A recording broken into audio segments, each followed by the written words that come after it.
You are Locked On Badgers, your daily podcast on the Wisconsin Badgers. Part of the Locked On Podcast Network, your team every day. What's up, everybody? Welcome to Locked On Badgers, your team every single day. Thank you so much for tuning in. Today's episode brought to you by Gametime. Download the Gametime app, create an account, use code LOCKEDONCollege for $20 off your first purchase. Really do appreciate everybody tuning in as always. Well, let me play the sad song because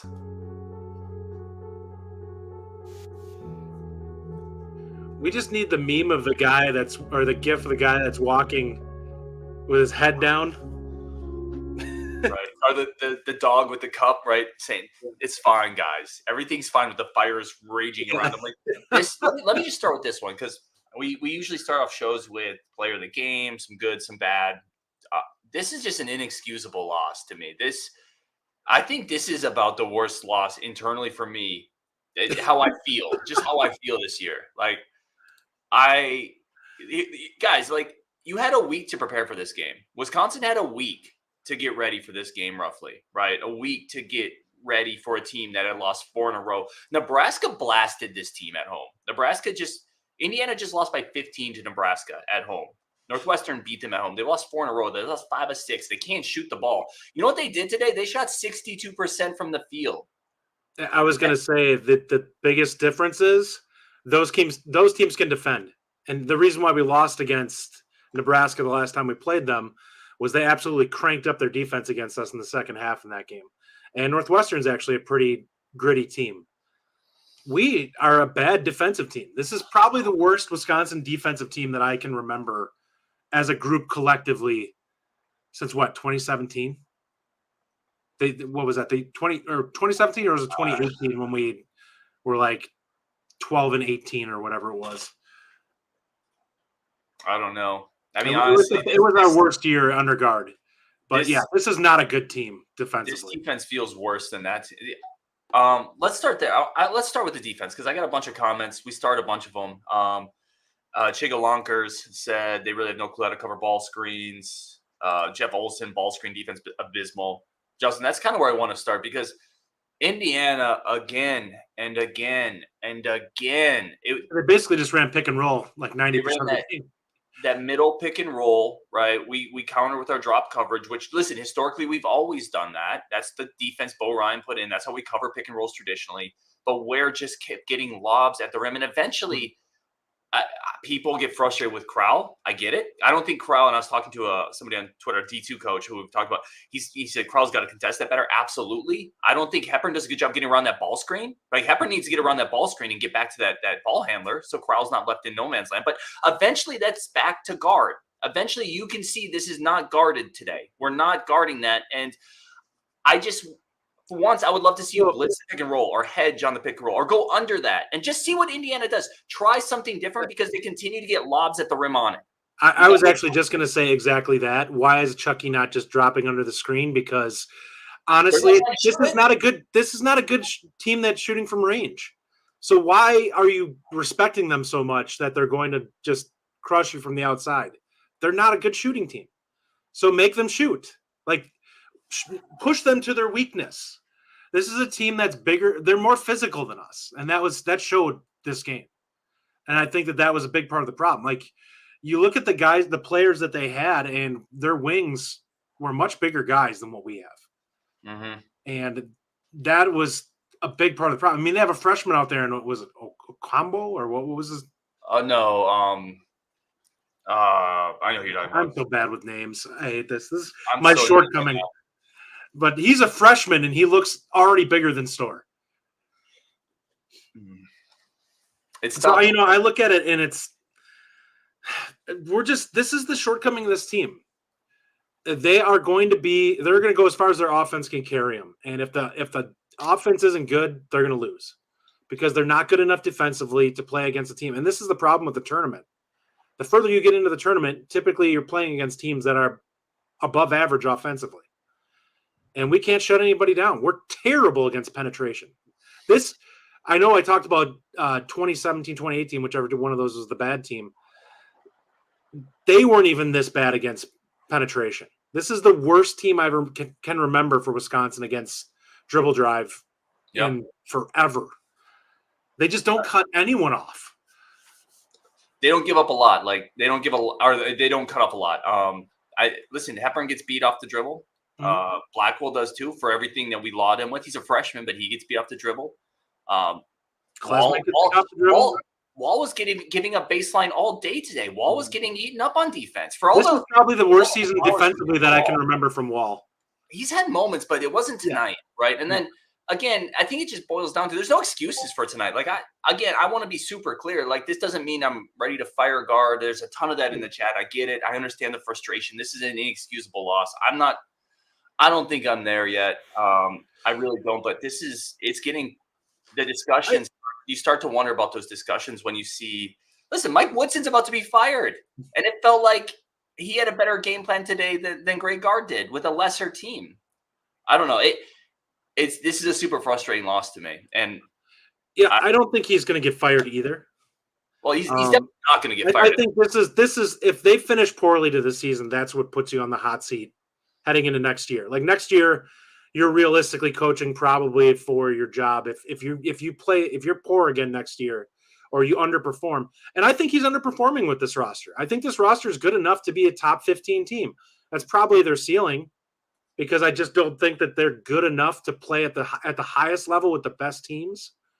Like the top 10 teams typically have another level.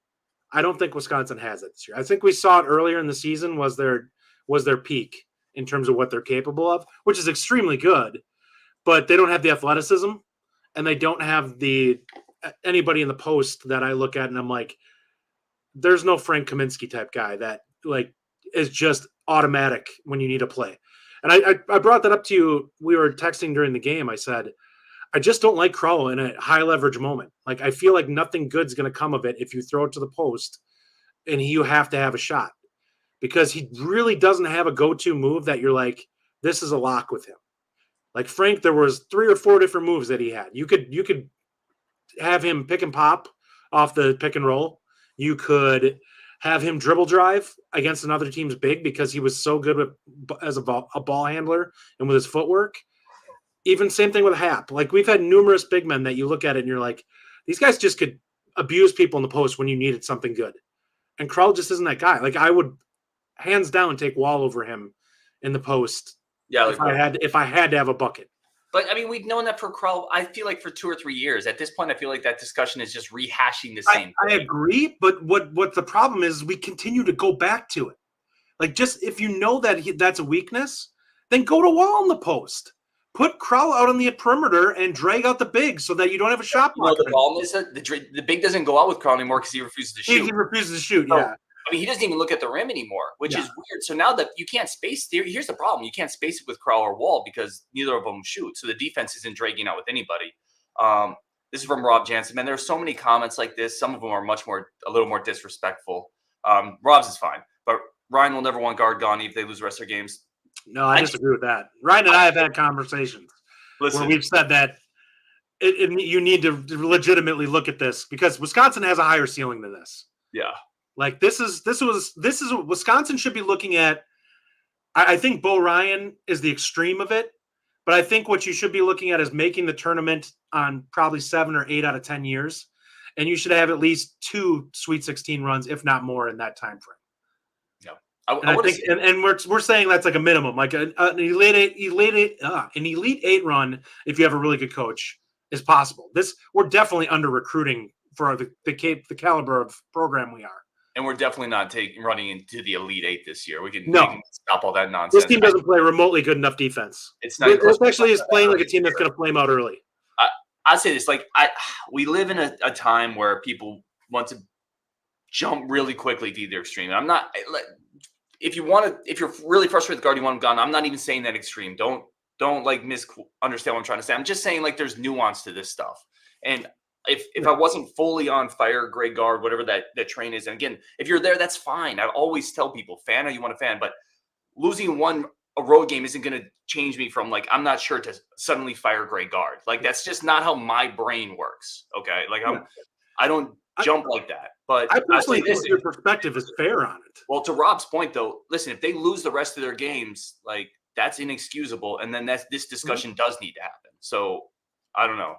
I'm frustrated. Yeah, you can't start out the way they've been starting out the last several seasons where they continue to come out of the gate really strong. And it seems like the teams continuously falter as the season goes on, and not look at it and say, this is a problem that comes from the top. Like, you want a coach that your team gets better. Like, I'd rather have us be rough. And this was the Michigan State model for the most part over the course of Izzo's career.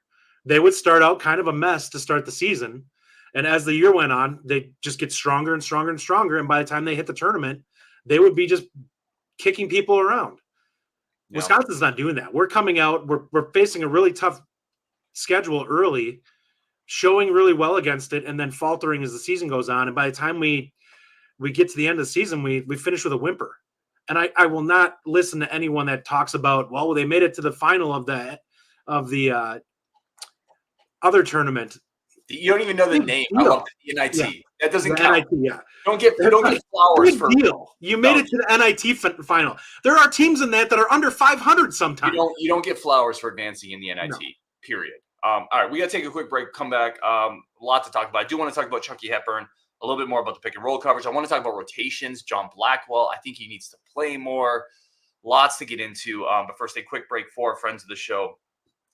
Over at Gametime. Gametime is the number one source for all your sports. Or no, I'm sorry. Gametime is a ticket place. I'm all kerfuffled right now. Gametime is where you're going to go get tickets. Gametime is your number one source for all your ticket needs. Over at Gametime with our account, you download the app, create an account, use code LOCKEDON, and you're going to get the best deals on whatever tickets you want, whatever entertainment you want to find. Again, download the Gametime app. Create the account, use code LOCKEDON for $20 off. Any type of concerts, comedy, sports, whatever it is, you get the best tickets, the largest inventory, the easiest way to purchase, and you get it quickly, fast. You don't have to plan it out. You don't have to deal with logistics. You can even be super flustered like I am and still go get tickets in 60 seconds on Gametime. That's what it's all about. I might rage buy tickets after this game just to something to make myself feel a little bit better. And when I rage buy tickets, I'm going to do it over at Gametime. Download the app, use code LOCKEDON for $20 off. Gametime, the absolute best place to buy tickets to wherever you want to go for entertainment. Justin, how badly did I butcher that read? God. Well, considering I haven't had to do an ad read now in like 2 years, I can't really fault you for it. Oh. Somebody put up I missed it. I can't find the remark now. They said, this is a team that's going to lose to a 13 seed in the tourney if we make it. Listen, I'm going to tell you right now, we're not facing a 13 seed. There's no way that this team is going to get a 4 seed in the tournament. Yeah, we are slipping. I think the ceiling was a 6 for me because that's what I think that the way we're going to finish. But we're getting really close now. If we lose the majority of these games and we flame out early in the tournament, we could end up in an 8-9 game. It would never shock me. Like, this team is not finishing well, and that the committee is going to take a look at it and be like, yeah, they played really well to start the year. They're not a good team right now. And they're not. They're playing to the level of bad teams. This was a bad Indiana team. Yeah. They were 14-13 coming into this game. And they were, 6-10 in the Big Ten? Yeah, they're listless. They've lost 4 in a row. I mean, and a couple of those games not even – again, Nebraska came in and mollywopped them. Nebraska beat them by 15 on their home court. This is an Indiana team that looked like they were giving up. And Mike Woodson is very close to being fired if that decision hasn't already been made, apparently. This is not – I mean, this is a terrible loss. There's no excuses for it. David Deering says, it's not jumping to an extreme, Ryan. Floundering down the stretch at the end of the season to a disappointing finish has been happening too much lately. That's a very fair perspective. Mm-hmm. And that's where Ryan and I differ. Like, I've jumped the gun on it faster than he has. I've been I haven't loved the recruiting from guard, which is the thing that kind of has pushed me. I think we're underperforming from a Wisconsin standpoint. And I think that if you have aspirations of winning a national title, it all starts with recruiting. You have to be able to get 4 stars in. Wisconsin is a program. I don't think we should be getting 5 stars, but I think it's reasonable for us to look at it and be like, you know what? Wisconsin's capable of bringing in a class of 3-4 stars. I just think they are. And we're not doing that. And if you got a young coach in here that is a guy that has some charisma I think Wisconsin can do that. And I think that gives you a lot more room for error than what we currently have.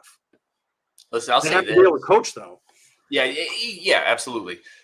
I'll say this, man. And Mikey says 100% agree, Justin, keep it real. I will say this. And by the way, thank you for everybody tuning in. As always, man, we appreciate this. This helps me. Look how flushed I am. This helps me get this off my chest. So as a community, we are all here together, and I appreciate that so much. I'll say this, man. McIntosh is watching these games, right? And he's definitely not loving what he's like. You can't love watching this. Mm-hmm. Whatever his long-term view is, whatever he feels internally, we obviously don't know, but these are bad looks to go on the road to a team. You were favored. Wisconsin was favored in this game. Mm-hmm. And I bet money because Rajiv's telling me it was a freaking lock, and now he's not even here to take his lumps. Yeah. What did he say, 79-68 or something like that? Rajiv said, don't worry about it. Don't worry about it. And he's not even here to take the lumps. Thanks, Rajiv. He was just trying to help his Vegas sharp friends.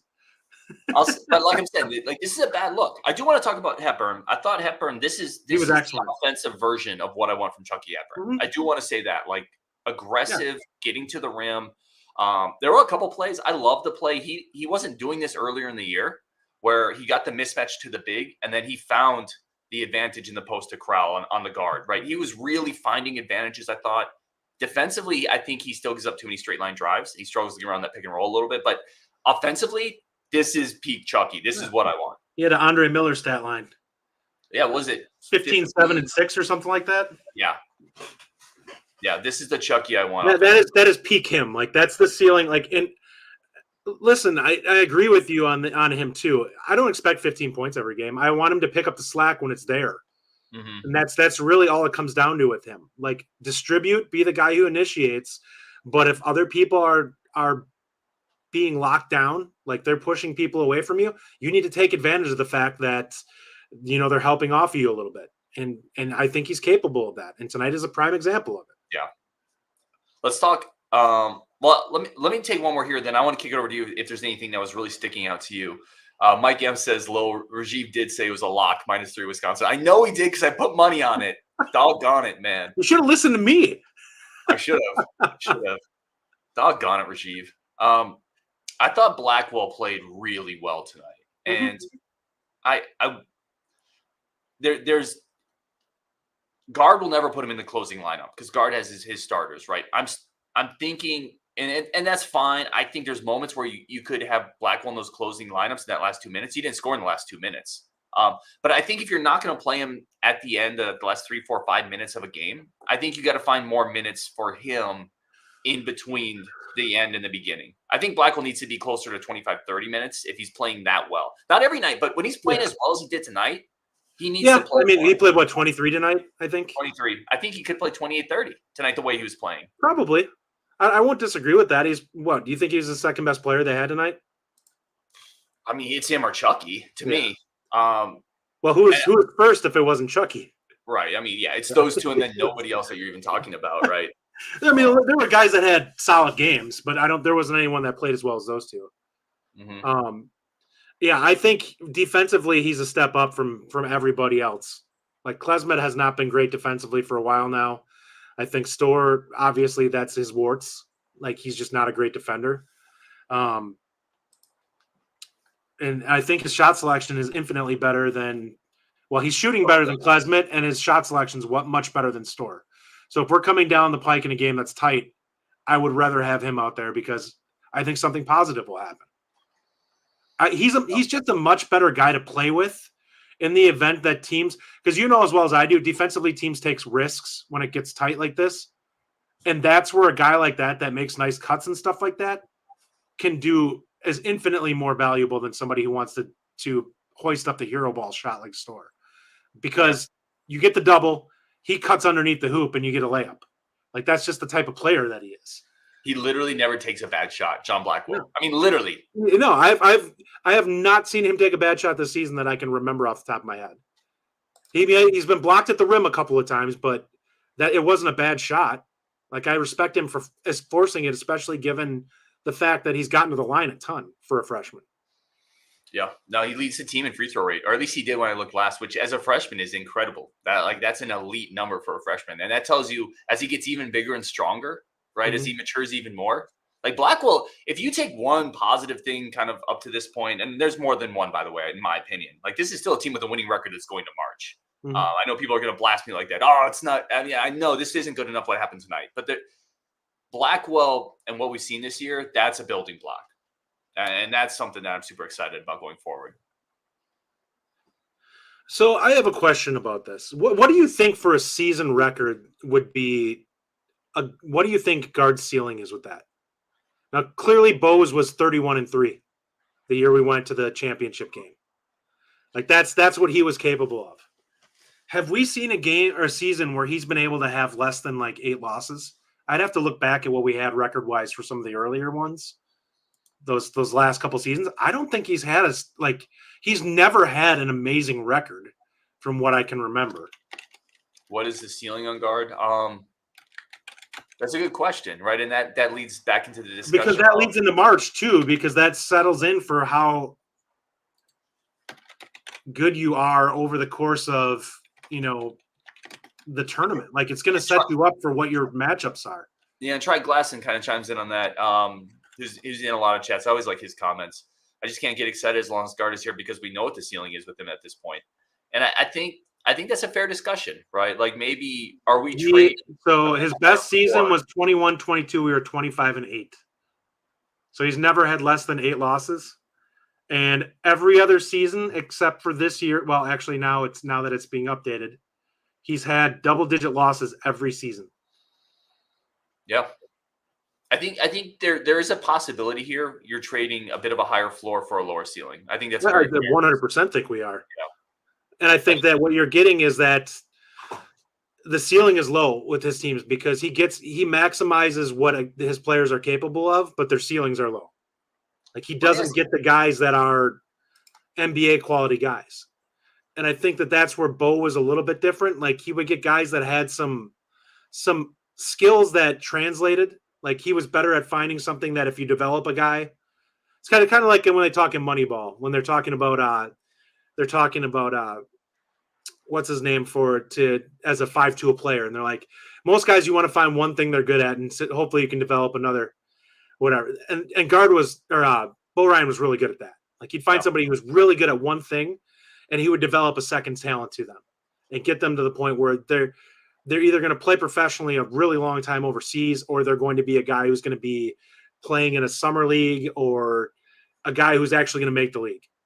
No, and I don't think we're getting those type of guys really. Like you have Johnny Davis, but I don't think we're getting guys that you look at that you're like, this guy is a guy who's going to play 10 years in the NBA. Like there's more warts on the guys that we have with guard. I mean, Bo didn't have many of those guys either, to be fair. We're talking could play 10 years in the NBA. Well, I mean, some guys get screwed up that he just didn't have power over. Like, I think Nigel ends up in the league and playing for somebody if he doesn't get changed after Bo leaves. Maybe. The guy shot 40% from 3, and then suddenly they mess with his shot.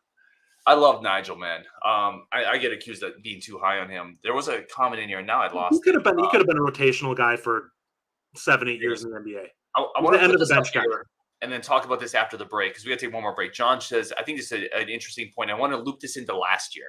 John said the last 5 minutes of a game are where most coaches show their greatest abilities, not our coach. Speaking of maybe of inability to make adjustments. Listen, last year was a struggle winning close games as well. I want to just put this here for 1 second and then go to a break because we do have to take a quick break for our friends of the show over at FanDuel. FanDuel is the #1 source for all your sports betting needs and information. It is the place if you wanted to go put money on Wisconsin today, like I did. I went to FanDuel, and sometimes you got to know when to fold them. You gotta know when to walk away. Know when to run. You gotta know when to not trust Rajiv. That's what that song is really about. But anyway, I did go to FanDuel.com because it is where I go for all my betting needs. FanDuel.com/LockedOn for all your betting needs. Great offer now. New customers bet $5, get $150 in bonus bets guaranteed. Win or lose, that's $150 in bonus bets on whatever you want to use. Futures, parlays, spreads, teasers. It's all there over at FanDuel. I'll probably be betting on the Badgers again next because I bet with my heart, and I do it over at FanDuel. FanDuel.com/LockedOn. the official sports betting partner of the Locked On Network, Major League Baseball, and the NFL. Yeah, I want to throw this up real quick. So, JK, you can win with NBA without NBA players. So, just for the sake of argument on this, that team that was in the national championship game had 5 guys that at least made a summer league roster: Dukin, Koenig, Hayes, Kaminsky, Decker. Every one of those guys ended up playing at least in the summer league for somebody. So that tells you how well thought of from a talent standpoint that team was. We've talked about this before. There are 4A guys who are not quite NBA caliber, but are better than 95% of college basketball players.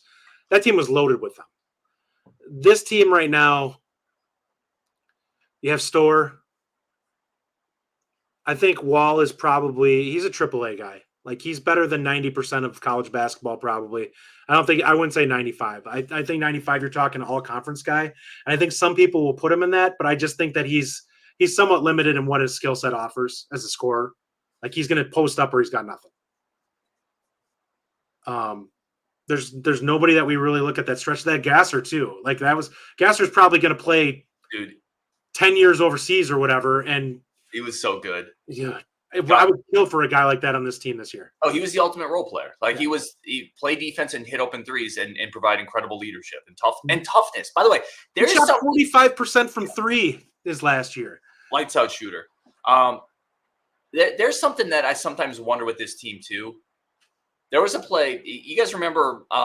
It was tied 70-70, right? We get the Wall kind of flip shot as the shot clock is winding down. Well, weak side on that is Steven Crowell. So the reason the shot goes high and Wall doesn't finish it is where it comes over to contest it, which means Crowell is weak side for that rebound, and he gets pushed out of the way by a guard from Indiana. Mm-hmm. Like, and that's not the only. Like, there's multiple rebounds that Indiana got against Wall, against Crowell, against Winter, just because they out physicaled us. Like, you got to get tougher. Like, who's the dude on this team who is like the college version of Kurt Thomas or Dale Davis or like Theo Ratliff? Like, their assistant coach is the guy that they need right now. Like Joe Krabbenhoft. Like, yeah. I'm if not. You had a power forward that was a Joe Krabbenhoft, he would have like 9 boards a game. I'm really not here to question Hart, but it felt like Indiana played tougher than we did tonight, and that's inexcusable. Mm-hmm. Sorry. Burger here. Ryan, if Guard got fired, who hires him? Power 5 team? Yeah, there would be a Power 5 team that would take him. I will 100% guarantee you somebody would take him on, but it's going to be a second-level team, not a top-tier team that's going to grab him. It's going to be a team that probably is looking to put together some winning seasons that has been down. Mm-hmm. It's not going to be a team that's aspiring to try to get into the national championship, because I think we've seen, like, his ceiling is this. Like, this is who he is. Like, Rajiv said that he thought he could be a guy who's a national title coach. I don't see that. I don't think he has that ceiling. I don't think he can recruit to that level. I don't think he's that good of a coach. Like, one of the biggest things we've talked about down the stretch, really good coaches know how to kind of pull a trick out here and there to catch a team off guard and kind of throw them out of sync. Guard just kind of does what he does. Like, he doesn't change up anything ever to really do it. Like, you may have the whole game where you're just playing man, and then suddenly you double someone just to completely throw a wrench in things and catch them off guard. That's not the type of way Guard plays basketball.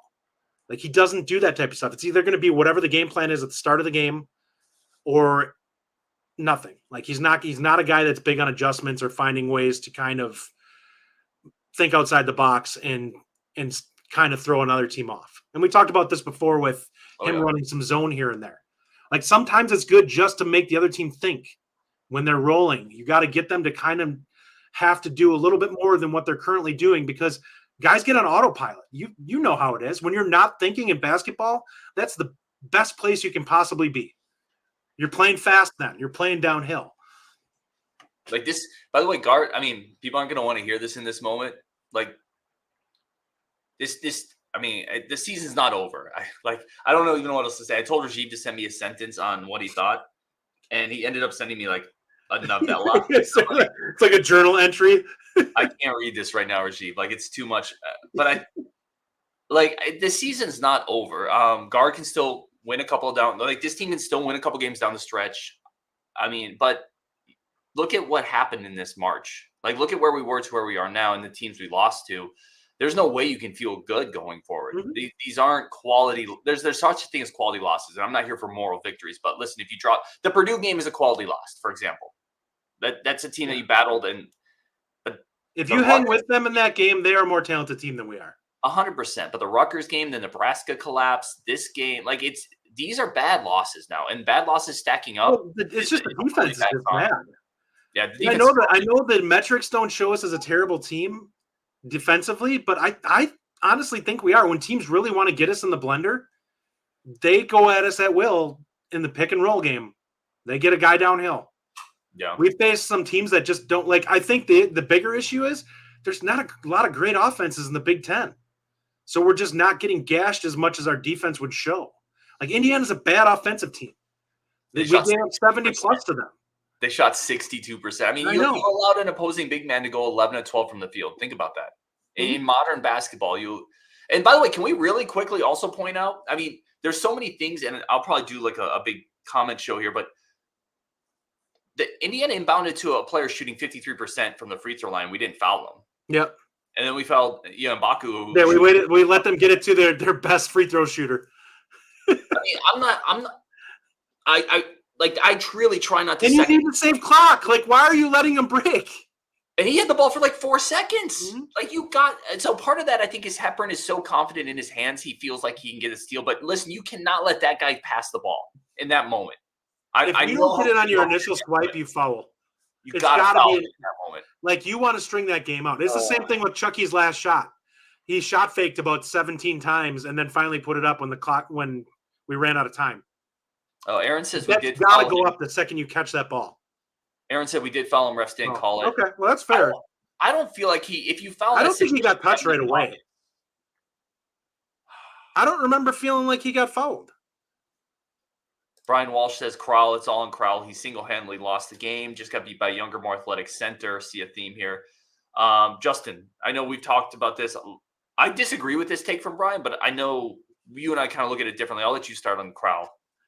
I just don't love his game. Like, I feel like he's a guy who we want to run offense through, who I just don't think is consistent enough in like what he does well. That he's fine if you want him part of the game plan, and I'm fine with throwing it into the post occasionally to give him touches. But he's not somebody that if I need a score, that I'm ever thinking it's a good idea to go down to him.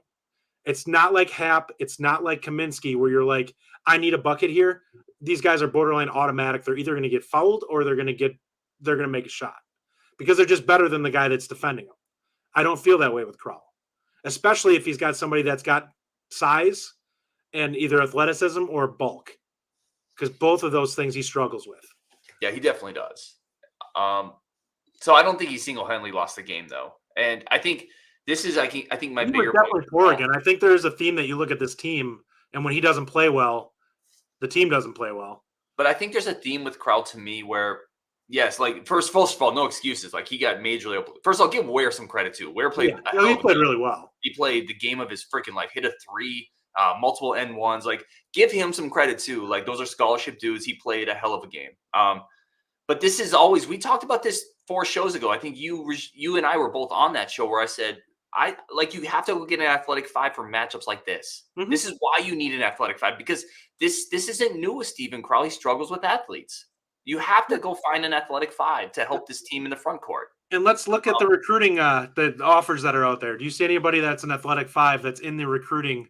Well, maybe a portal though. Maybe you find somebody in the portal. I honestly, I think he undervalues those guys.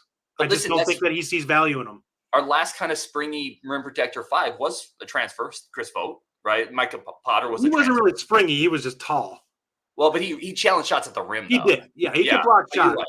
Right. But what I'm saying is, I just don't think that guard sees value in guys that are athletes up there. You want skilled guys rather than guys who are going to be kind of glue guys that are going to go out there, rebound, block shots, and do some of the little garbage things. I think we need one of those guys because I think shot blocking is an invaluable thing because those guys that are getting downhill at will right now, you force them to adjust shots in ways that they don't want to, which makes the shots tougher. Well, and we have nothing right now. They also probably get a hand on a couple of those lobs. if you have somebody springy who can get up and is athletic. But I would say this again, though. This is where I pivot back to Greg Gard and say, if you see a guy constantly struggling to defend that drop coverage, stop leaving him on an island. Yeah, that's fair. That's where I get frustrated with it. Like it's Gard. Crowell is running the defense that he's being coached to run to some degree. He's not running it as well as he needs to either. Like Crowell needs to be better. This is not a Crowell excuse thing, but again, at some point, how many lobs do you need to see to say, let's just hedge this out or let's go under the screen? I don't know. That's or help off the perimeter. Like have somebody dig down and make sure that guy comes across. You at least have hands coming towards him so he's uncomfortable. Like right now, what's going to happen? These guys are getting wide open perimeter looks and stuff like that anyways. At least take away the shots at the rim. Then you're at least cutting part of it off rather than just letting them get whatever they want right now. I'm there with you. Let's get a couple of these comments in. Commandant says, Ryan, you need to have several drinks and get on that line. Yeah. Kenneth Pulfus says, it's not a good day. Now, guys, just admit it is not a day to jump on that line. Let's see. We have a comment here. Daltrey, I'm more worried about a team poaching Blackwell than Connor. Don't you dare speak that into existence. Yeah. Lance Kavanaugh, new starting five. Blackwell, Storr, Hepburn, Crowell, and Wall. What do you think? I'm fine with it. Okay, can we? I don't love this roster. I just don't. I don't think it solves the issues. Is this the biggest problem? The defense. That's what I would say. Like our biggest issue is I'm fine with Wall. I think you need a center that's going to offer a little bit more in terms of other things.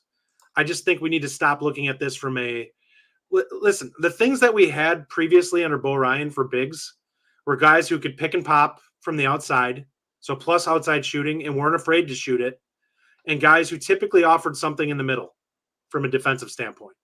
Mm-hmm. We're not really getting that right now under the guard guys. And I'm not sure who, I'd have to take a look at more Will Garlick to see, what he actually is. But if he's anything like Crowell, it's like, what are you doing here? Yeah. I think we're going to we'll get into the offseason more later. I think they need to get an athletic upgrade in the portal, though, at the 4 or 5. I think they need another athlete there. I think you just need to start targeting more athletes in general. And this team is getting more athletic. I want to be clear on that. But Wisconsin can get a lot more athletic than this. Listen, if Marquette can get more athletic than this, Wisconsin can get more athletic than this. We have some level of national notoriety based off of what we were over the last 20 years to kind of lean on and say, this is a team that's capable of Sweet 16s, Final Fours, and getting to championship games. So that's still there for right now. It's going to disappear quick if you don't start doing, and that's my biggest issue with guard. You still have some level of people remembering what Wisconsin was. Another 5 years of apathy here, and things start to get to the point where it's like it doesn't matter anymore, and nobody looks as anything more than middle of the pack Big Ten team. Yeah, it's possible. I don't think we're there yet, and we're not yet, either. But all right, we're going to wrap it up there because we're already at about 38, 39 minutes. I do appreciate everybody tuning in. I definitely appreciate Justin coming on. I appreciate y'all coming to. They always come to this. By the way, really quick shop note: if you guys have had issues on the podcast side, we recently went from one hosting platform to another, so that should be ironed out now. I know some people said they weren't seeing it pop up on Apple Podcasts or on Spotify. Let me know if you're still seeing that. That should be fixed. Really do appreciate you guys. Jason said, "Is McGee done for the season?" No, I think he's unless something else happened, Justin. You saw. I think he's about back. Is he? I haven't heard anything yet. Maybe, I don't know if you've heard something. I haven't heard anything. Oh, I thought I saw that he was like practicing. I haven't heard anything about him practicing yet. So until I hear that, I'm going to assume the injury is bigger than what we expected, and they're just playing games. It's like the New England Patriots in the injury report. 3 years from now, he'll return, and we'll be like, all right, there we go. Right. I don't know. I'll double check. I thought I heard that he was pretty close. So I don't know. Anyway, we're going to wrap it there. A bunch of comments as everybody. We got David, Commandant, Robert, Bo, Winning Gambler, Andrew, Daryl, Mike, David. There's so many good dudes in the chat now, and I love all you guys so much. Deborah's in there. Obviously, JB, Bo, Badger Ron, Skyler, Mike 78. So really do appreciate all you guys so much, guys and gals so much. Justin, any last words on this one? We're almost to spring football, guys. It will get better. I'm not done with this season. Like, I'm not bailing yet either, for the record. I know I'm not done with it, but I'm to the point where my expectations are to the point where whatever happens. Like I don't expect anything off the charts. Bo says bring on TVD. Robert Sorton says one more thing. Yeah, I have a hard time getting out of these things, but we're at 40 minutes now. I know. I'll finish here, I promise. Jack Pollock says, on to Illinois, let's get a win Saturday. I think that's a good spot to end it. Thank you, Jack. On Wisconsin, let's go.